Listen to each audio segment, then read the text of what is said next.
odeeffannoo maddeen Awurooppaa qabadheettan darba kallattumaan dhimmoota Premier League England wajji wal qabataniini Premier League England torbee lammaffaadhaan har'a Manchester City dirreesaa Etihaditti Tottenhamin goolii 2-0 dhaan mo'ameetiin jira qabxii naasisadha jechuun ni danda'ama deeggartoota Manchester City akkasuma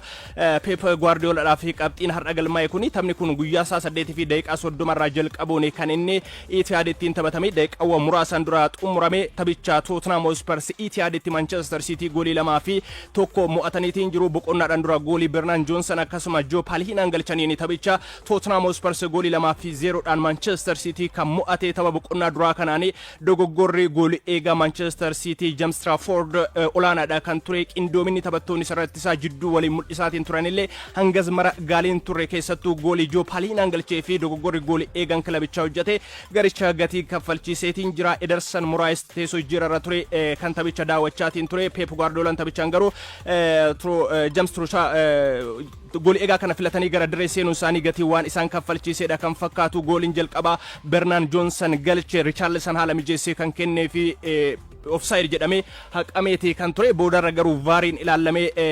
sirrii akka ta'e mirkanaa'ee Bernard Johnson goolii galcheen 1-0 dhaan dursate kan turani of dagannaa akkasuma immoo naasuu keessa seenu taphattoota Manchester City kan arge Tottenham Hotspur dhiibbaa uumee taphachaatiin ture goolii Joe Palhinaan galcheen taphicha goolii 2-0 dhaan mo'ataniitiin jiru tapha boqonnaa deebitiin kilaboonni lachuuyyuu goolii galchuu fi yaaliin isaan taasisaatiin turan hin milkoofne Joe Palhinaan Bayern Munich irraa ergisaadhaan kan inni Tottenhamiif mallatteessee goolii isaa jalqabaa galchuu isaati Bernard Johnson tapha jalqabaa Tottenham Burnley mo'ate irrattillee goolii galcheetiin ture taphoota lamaan darbaniin walitti aansee dargaggeessi lammi Wales kun Tottenhamiif goolii galcheetiin jira tapha torbee jalqabaanii yaadanna Manchester Cityin Wolverhampton Wanderersin goolii 4-0 dhaan yoo mo'atu ga'umsi taphattoonni Manchester City taphichaan dirreedhaan ala mul'isan olaanaadha kan ture keessattuu immoo taphattoonni haaraa kilabichaan mallatteessan Tijani Rendersii fi akkasuma Ryan Sherkin ga'umsa gaarii mul'isaniitiin ture tapha har'aatiin garuu ga'umsa sana irra deebi'uu hin dandeenye Etihadittiin Tottenham tapha isaanii jalqabaa Burnley waliin mulkatanii goolii 3-0 dhaan kan mo'atanii tapha sanaan Richarlison gooliiwwan lama galchuun ni yaadatamaa tapha har'aatiin illee gooliiwwan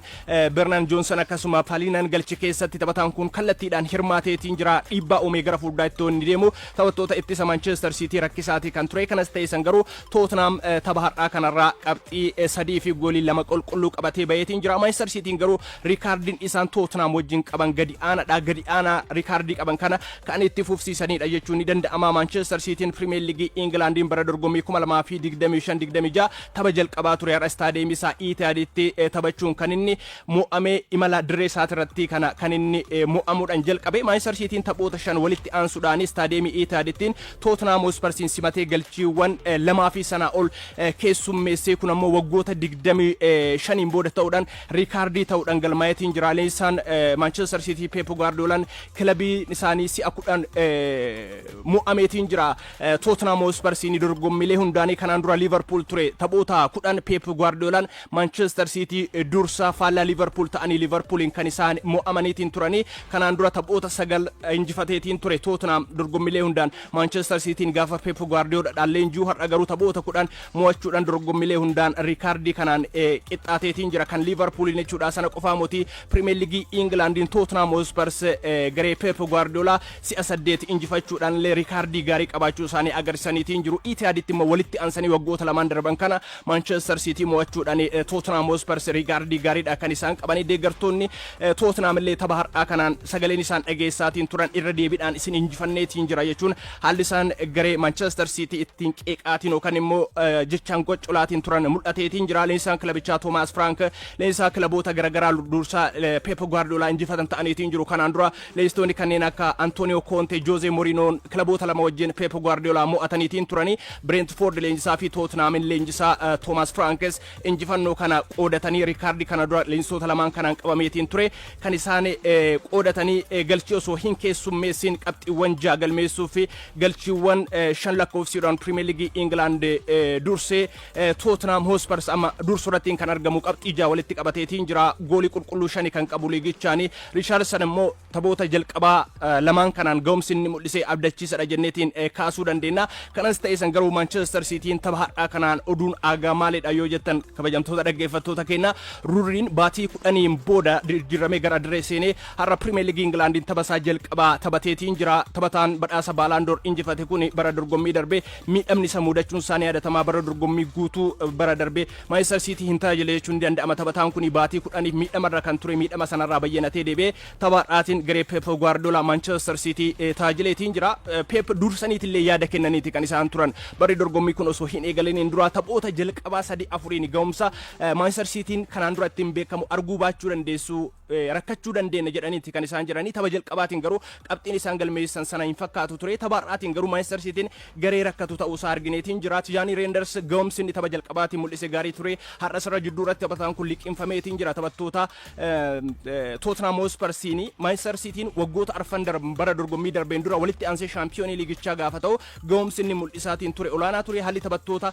garicha keessa jiran olaantummaa fudhatanii sarara jidduu irratti ittiin taphachaatiin turanillee gaariidha kan ture. Taphaadhaatiin garuu Manchester City kubbaa walitti dabarsee yookaan immoo dhiibbaa uumee taphachuudhaaf yaalu hin argine. Tareetii Pep Guardiolaan taphoota itti aananiin doggora kanarraa garee isaanii jabeessanii akka dhiyeessanidha kan eeggamaatiin jiru. Taphatti aanuun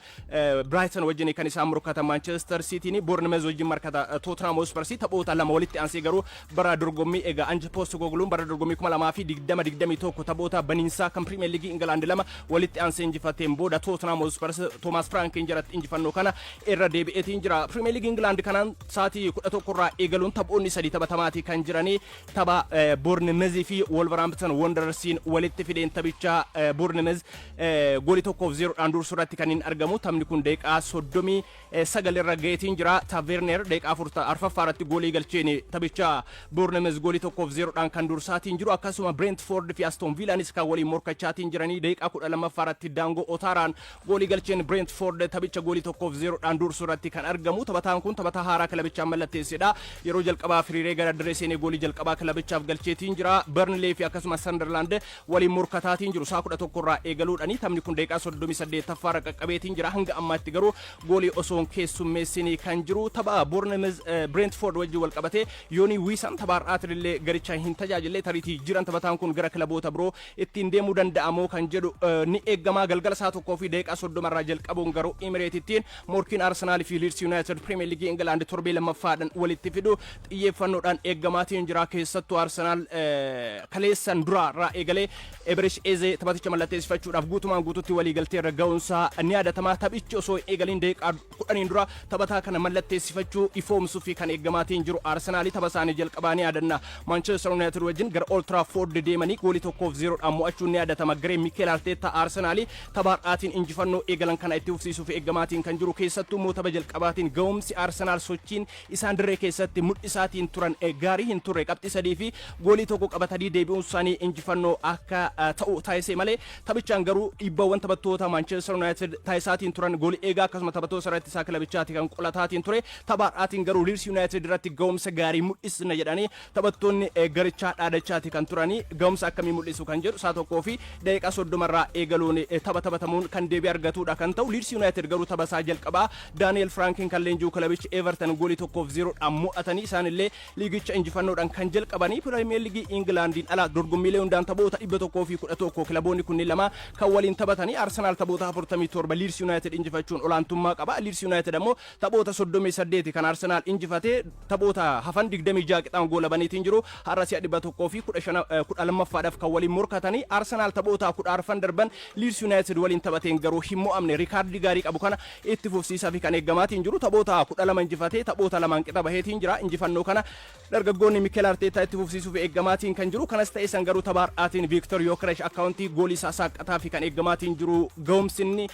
shaakala irratti mul'isaatiin ture gaarii ta'uu isaalee isaan kilabichaa kaasaati kan turanii. Kaayaavaat sababa miidhamaatiin taphaadhaa kanaan ala akkuma duratti kaasaatiin ture ammoo Ebresh Ezen taphicha osoo hin eegaliin daqiiqaa 10 dura Arsenaal taphaticha mallatteessifachuu ifoomsaa fi eeggamaatiin kan jiru. Taphoota torbee lammaffaa Premier League England boroo itti fufaniin saa 12 fi daqiiqaa deeqaa 30tti Fulham wajjin Manchester United Caravan Cottage ittiin ni morkataa tapha jalqabaati mo'amaniitiin jiru gara injifannootti deebi'uudhaaf The Red Devils boru kan isaan Fulham wajjin morkatanii akkasuma Crystal Palace Nottingham Everton Brighton wajjin taphatu wiixata Newcastle United fi Liverpool St James Park ittiin morkii walitti fidanis ni eegama taphoonni torbee lammaffaa La Liga Spain har'a eegaluun kan taphatamanii saa 12 eegaluun Mallorca Celta Vigo waliin taphataa saa 2 fi deeqaa 30tti Atletico Madrid tapha jalqabaa Spanyol mo'amuun isaanii yaadatamaa har'a Elche simata Wanda Metropolitanotti halkan saa 4 fi deeqaa 30 eegaluun Barcelona liigicha injifannoodhaan jalqabe har'a dirreedhaan Levante wajjin taphataa boru Real Madrid akkasuma dirreedhaan kilaba liigichatti haaraa ol guddatee Oviedo waliin akka taphatu sagantaan bahe ni agarsiisa. Serie A bara dorgommii kana har'a kan eegalu ifattiin saa 1 fi deeqaa 30 eegaluun morkii shaampiyoonii liigichaa Napoli fi Sassuolo walitti fiduun kan eegalu akkasuma saa 1 fi deeqaa 30tti Genoanis Lecce wajjin kan morkatanii Napoliin bara dorgommii darbe Antonio Conteetiin leenji'aa ga'umsa gaarii mul'isee liigichaan shaampiyoon ta'uun ni yaadatama keessattuu immoo morkii kilaboonni taasisaatiin turanirraa kan ka'e hanga xumuraatti shaampiyoonii liigichaa adda hin baane ture Inter Milaan fi Napoli jidduutti ture morkiin shaampiyoonummaa Scudetto bara dorgommii darbe bara dorgommii kalaas kilaboota magaalaa Milaan AC Milaan Inter Milaan dabalatee kilaboonni kanneen akka Napoli Atalanta Roma Juventus morkii kanaan dura baratame sana mul'isuuf kan eeggamaatiin jiru Napoliin garuu sara fuulduraatti Romelu Lukaku sababa miidhamaatiin dhabeetiin jira qindoomina taphattoonni magaalaa Manchester mul'isan garuu eeggamaatiin jira Napoli keessatti Kevin De Bruyne Manchester City galakkise akkasuma immoo bara dorgommii darbe shaampiyoonummaa garee kanaa keessatti ga'umsa olaanaa kan baate Scott McTominay waliin ga'umsi isaan mul'isan ni eeggama kanas ta'e isaan garuu Napoliin Antonio Conteetiin leenji'aa bara dorgommii akkamittiin eegaluu danda'a kan jedhu saa 1 fi deeqaa 30 irraa tapha eegaluun kan deebii argatu saa 3 fi deeqaa 45 irraa eegaluun AC Milan Max Allegri leenji'u Cremonese simata akkasuma Romanis Bologna wajjin kan morkatu borummoo Atalantaan Pisa akkasuma Juventus Parma wajjin taphataa wiixata Inter Milan Torino wajjin taphachuun sagantaan taphoota torbee jalqabaa liigichaa kan goolabamanii taphoonni Bundesliga Germaniitillee kaleessa eegaluun ni yaadatamaa har'allee itti fuudhan taphatamaati kan jiran saa 1 qixarratti kan argamu tapha kanaan Jurili Konsan taphataan Sartisa Liverpool goolii jalqabaasaa Bayer Leverkuseniif galcheetiin jira eega goolii galcheen booda garuu gammachuu halleen ittiin ibsachaatiin ture Diago Jota yaadateetiin jira taphicha uffanii mamma goolii 2 fi 1 dursu eegalaniitiin jiru goolii galchaniin deeqa 50 irraa qaqqabeetiin jira taphni kuni akkasuma Eintracht Frankfurt fi Werder Bremen morkii waliin taasisaatiin jiranii Frankfurt taphicha goolii 3 fi 1 dursurattiin argamu Augsburgis akkasuma Freiburg waliin taphatee goolii 3-0 kan isaan dursaatiin jiranii Heidenheim fi Wolfsburg deeqa 57 irraa qaqqabeetiin jira taphni kuni goolii tokko qixarrattiin argamu Union Berlin goolii 2-0 dhaan Stuttgart dursaatiin jira galgala saa 1 fi deeqa 30 irraa eegaluun Borussia Dortmund St Paul wajjin taphachuun bara dorgommichaa kan jalqabuudha kan ta'u odeeffannoo xumuraatan taasifadhaa waancaa mo'amtoota Saudi Arabiyaatiin Al Hilal Al Nassr injifachuun shaampiyoonii ta'eetiin jira har'a waancaadhaaf kan isaan waliin morkatan kilaboonni kunneen lamaanii kilaboota afur hirmaachisuudhaani waancaa mo'amtoota Saudi Arabiyaa kun Hong Kongitti kan inni dorgomaatiin ture har'a shaampiyoonummaa Al Hilaliitiin xumurameetiin jira taphni idilee kilaboota kanneen lamaan walitti fide goolii 2 qixaanii kan xumurame rukuttaa peenaalitii kennameen garuu Al Hilaliin taphicha goolii 5 fi 3 Al Nassr injifachuun kan inni shaampiyoonii ta'ee tapha kanaan Cristiano Ronaldoon deeqaa 41 irratti rukuttaa peenaalitii galcheen kan isaan dursaatiin turanii boodarra garuu Frankie Keeseen deeqaa boqonnaadhaan dura dabalataa kenname keessatti goolii galchee wal qixxeessee sanaan booda Brozovic deeqaa 82 irratti goolii galcheen Al Nassr taphicha waan injifate fakkaata ture boodarra garuu Roger Ibanz deeqaa 89 irratti goolii galcheen kilaboonni kunneen taphni idilee goolii 2 qixaan akka xumuramu ta'e rukuttaa peenaalitii kennameen garuu Al Hilaliin taphicha goolii 5 fi 3 Al Nassr injifachuun shaampiyoonii ta'eetiin jira Cristiano Ronaldoon waancaa mo'amtoota Saudii kana milkeeffachuu dhabu seenaa haaraa dalageetiin jira taphataa qaxaleen badhaasa baalaandoor si'a 5 qabu kuni Cristiano Ronaldoon taphoota 113 Al Nassriif taphateen gooliiwwan 100 galcheetiin jira kana jechuun immoo taphataa jalqabaa kilaboota afuriif goolii 100 fi sana ol galche ta'uudhaan riikaardii haaraa kan itti katabeedha Real Madridiif taphoota taphateen gooliiwwan 450 galcheetiin jira Manchester Unitediif taphoota taphateen gooliiwwan 145 akkasuma Juventusiif gooliiwwan 101 Al Nassriif ammoo goolii 100 galcheetiin jira Cristiano Ronaldoon taphaadhaatiin immoo jireenya kubbaa miilaa isaa keessatti goolii 939 galchuusaati.